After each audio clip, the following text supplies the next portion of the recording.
What's going on, everyone? Welcome to another episode of the Fit, Healthy, and most of all, Happy podcast. I'm your coach and host, Josh, here with his co-host and co-coach, KG, and I'm in the house. Today, we have 8 healthy habits to make you fitter, healthier, and happier leading into spring. And you might say, what the heck? There's still snow on the ground. It ain't spring.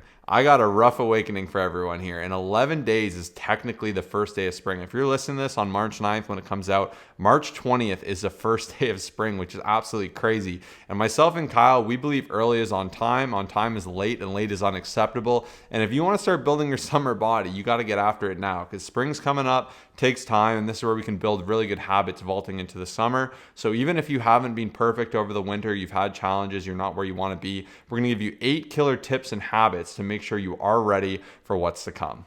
Yeah, and even just like adding on to that, when you think about it, even for us, when it comes to New Year's, like we're not fans of waiting right until January 1st. Like you always hear us talking, start of December. Okay, what are we getting? What's going on this year? How are we going to set ourselves up for success and do all these incredible things? So think about it. Summer bodies are made in the winter. The end of winter's coming. It's going to creep up quick, and we're going to jump right into it. So number one is just simply walking more. And I think this is where a lot of people struggle is when it's colder, whatever the situation is, they start to walk less. You want to build that habit and you want to creep up and you want to get to that point where you're just doing a lot more because you want to be used to it. You want to have the habit ingrained in it, and just simply put, no matter what the weather situation is, you will always feel better. We've been going on tons of walks a day, walking at least 60 minutes all in, and it's been feeling absolutely incredible. So I just really want to stress like how amazing it is for your body, for your mind. The benefits are endless, and that's why we want to start with number one is just walk as much as you can, whether it's like, even Josh had a rule recently. He said if it's under a certain amount of,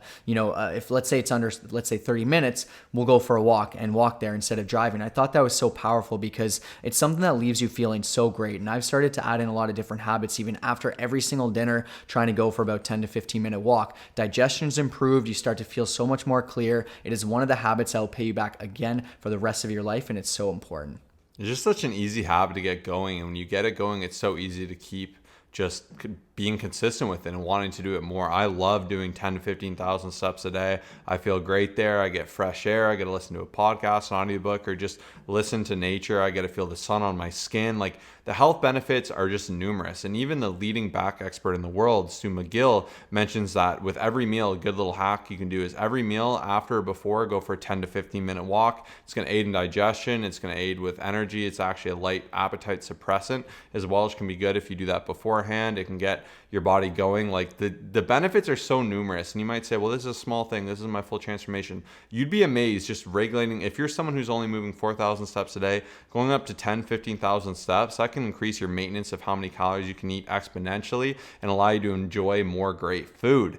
Now we're going to jump into number 2, which is starting to beat the sun up. So this is hard. I know it's still dark a little bit earlier, but sunrise is going to be getting earlier and earlier and earlier as we push forward to spring and summer. But getting up early, even when it's not easy to do so, building that habit now is going to make it that much easier for you to keep going into summer. And we all know that majority of us are going to do our best work in the morning. When we're up early, that is our time. There's not going to be people ringing you up at 6 a.m., 5:30 a.m., whatever it is. You're going to be able to do what you want to do. So my morning routine, I've shared it before. I like to go on a walk. I like to journal. I like to do some reading. I like to tackle the frog, which is doing a hard task, getting my work done. And then I like to eat a healthy breakfast, have some coffee, and right away I've really accomplished a really incredible day before everything happens. Maybe the rest of the day will be garbage, but I know I've started my day off powerfully and effectively, and you can do that by beating the sun up. So challenge yourself to be up before the current sunrise time. I believe it's like 6:15 where we're at right now, which is pretty good. So that's a nice time for me to be up. I find it just gives me a little bit more energy. I get to go on my walk as that sun's coming up, which is really, really cool. And this is something you can do as well. And what's really awesome about these habits is, like, as I mentioned before, it's allowing you to build up. So that way, when time comes, you're already set to go. And that's where I think a lot of people struggle is a certain date hits. There's a certain time when everything is great. The sun is perfect. And you're like, man, I wish I started this earlier. I wish I started dialing in my nutrition beforehand. You start to go to the beach and time creeps up like crazy. And that's why if we start to focus on these things now, it's going to be like, if you get up at 7 a.m. and you really want to get up 5:30, you can't just really cut that out like from 7 to 5 or 5:30. It's going to be very hard. But if you start to incrementally get up 15 minutes earlier, week by week, and make those changes, it's going to be so simple. And that's something that's very important to think about. Same with nutrition. If you just always you make these drastic changes, it's going to be very, very tough for you to succeed. And that's something to consider. Now, number 3 is just setting goals for the rest of the year. We're in the start of March. Unfortunately, it is hard to say, but we are about 20% of the year done. I also really want to encourage you to look back on what resolutions and what goals you set for the start of this year, for January 1st. How, are you on track with them? Are you, potentially behind schedule on them? How many books did you set that you were going to read? Joshua, obviously, with his reading challenge is incredible because he knows exactly where he's at. He knows if he's on track or if he's not. It's, I'm happy to say that he's crushing it from the, hearing him talk about it. But more of the story is check in with yourself and see what else it is that you want to accomplish. As I said, time will come by quick, and you really want to make sure that you don't just set goals, push them to the side. So this is your friendly reminder to go back to that list, whatever it is that you said you want to accomplish, get working towards it, and take action and make it happen. Even if you're an overachiever, this is a great time to reflect on those goals and set some bigger ones. If you're someone who's like, I've crushed all these goals, I've been inspired, I've been achieving, maybe you're starting to realize, wow, I'm actually capable of doing way more than I want. Maybe you've blown some of those yearly goals out of the water in just a few months. If that's you, still reflect and level up those goals. If you're someone who hasn't achieved them, invest in yourself, learn how to do it, and you will be on your way in no time. Now into number 4, which is to create clutter-free environments. This is a small one, but it's spring, and we're going to get into this a little bit more in the next one. And just having areas that are clutter-free allows you to think more clearly. It speaks to you to, like, when there's clutter in your space, they've done tons of studies on your desk, in your car, it makes you believe you have a disorganized life. It'll actually cause you a little bit more stress and anxiety. And a good opportunity for you now is to create these clutter-free environments. So your desk, for instance, make sure everything's nice and organized and accessible, your room, your car, whatever it may be. And you're going to tell yourself that you're a high-level achiever, that you want things done nice, that there's a clean slate for you to create, research, learn, develop. And it's a really small one, but it's something I really try to be mindful of every spring. And I know Kyle's going to piggyback on this one with number 5. Yeah, number 5, just doing a minimalist challenge. As Josh was saying, doing some spring cleaning, just getting everything reset and just, recouped, and it's something that's really powerful because I remember one time Josh challenged me to do a minimalist challenge. We watched the show, The Minimalist, I think it was called, and it was very cool because we also did a challenge, which was a 30-day challenge. You'd get rid of one thing a day. To start, you do one thing, then 2 things, then 3 things, and as it went on, it got super challenging. And I just felt like I got rid of a lot of nonsense. I felt super clear. It allowed me to just, my mental health, my space was all great. My mental health was awesome. I was able to be more productive. And as Josh was saying, there's numerous benefits, and it is something once again, this is the Fit, Healthy, and Happy podcast. So it's just a good little refresh, a good little reset. You might find some new, gym equipment that you were hiding somewhere out there that you can start using each day. And just something that's super important that will go a long way and help you out in so many different ways, shapes, and forms. Yeah, so this was huge for me. I learned about this little thing called the Minimalist Challenge. So I actually went ahead and did this against Kyle, which was really fun. And the way to do this challenge is you start with day 1 with getting rid of one item. You have to take a picture of it, send it to your accountability buddy. Day 2, you got to do 2 items. Day 3, 3. And it sounds really easy to start, but wait till you get to day 24 and you're looking around to get rid of 24 things.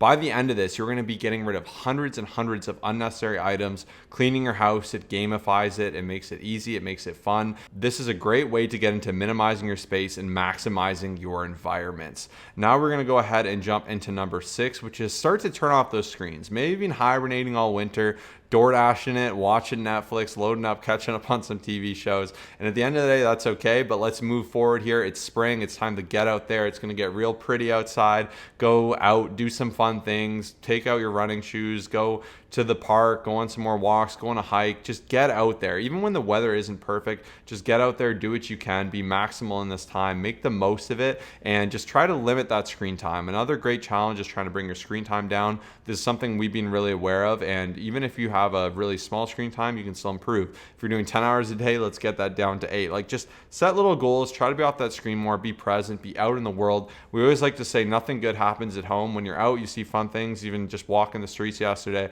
we met a magician. He showed us all these crazy tricks. We got treated to like a 30-minute show essentially for free, which was really awesome, just with a tip. And we wouldn't have had that experience if we were just at home watching Netflix. We've met a ton of people on our trip here in Florida. We made a lot of incredible friends and connections, and we're so thankful we're able to do that by just getting out. And I know it's hard to extrovert yourself into the world and to be out and doing things, but I promise you, you'll feel better as you do it. And the more you do it, the more you'll want to be out and keep that energy going. Yeah, and I just find I personally, like, a lot of people struggle with motivation, with energy, with all that other stuff. You've all been there, but I find that I'm so much more motivated when I'm out and about and just seeing other people. Like, for example, we have the freedom to work from our laptop, which is super awesome.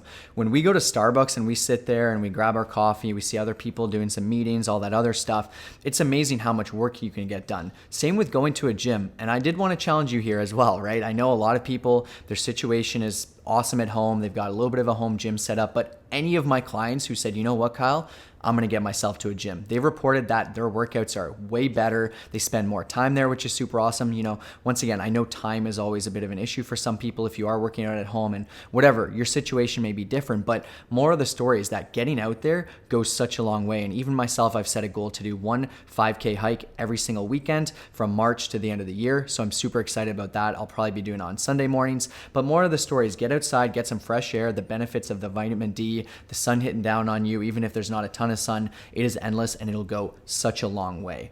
And for me personally, I'm going to jump into number 7, which is something I'm really trying to improve upon, but it's just simply aiming to eat 5 to 10% healthier each day. And this could literally just be a couple small decisions. It could be from that afternoon snack they usually have that may not be as healthy, as beneficial, switching it out for an awesome protein hack. On the past episode on Monday, you heard us talking about all these amazing things. That alone, you start to incorporate some of those things, your protein's a little bit higher, you're having less sugar. You know, maybe you could, if you're someone who struggles with, I don't know, let's say cholesterol, maybe you could take a look at that. If you're someone who doesn't hit your protein, if your fiber's super low, just make a few small, better decisions. That alone will compound. It's something that's going to benefit you for the rest of your life. It's something that a lot of people overlook, and I just wanted to challenge you with this as well as we're going into spring, as we're getting to, you know, build those summer bodies and all that great stuff, and just overall become a healthier person. And that's going to be number 7 for today. And number 8 is just go into hardcore growth mode. I've started reading a fiction book that I really liked. It's called Red Rising,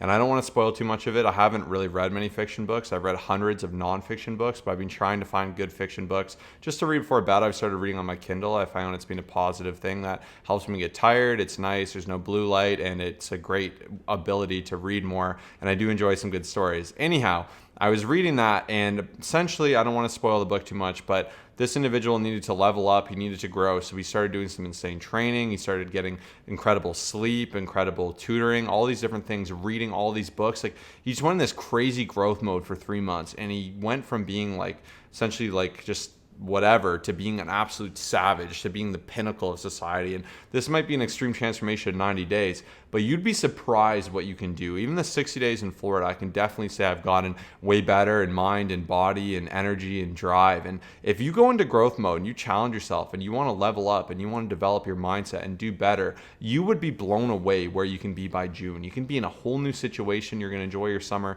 to a new level with new energy, new focus, new confidence, all these incredible things. And we would love to help you through that. By signing up, you're going to see 3 to 5 times better results. And when you consider how much that is, it's going to be you saving years in your training journey and maximizing your potential, your results, learning from the best, and doing that in an easy, healthy, and sustainable way. We'll give you all the resources, accountability, as well as just the ability to overcome any obstacle, any challenge that comes in your way. We can see around corners. We're going to guide you to success, and we guarantee that. So to get started, DM us on Instagram saying Summer Body. We can't wait to help you out. Our Instagram is @ColossusFit, COLOSSUSFIT, and we can't wait to get you in the best shape of your life to crush summer. And we want to challenge everyone to make sure to implement some of these. If you want, re-listen to the episode, do different ones each week. But it's time to grow. Let's make this the best year yet. Get out there, crush it, everyone. Thanks for tuning in today. Peace out.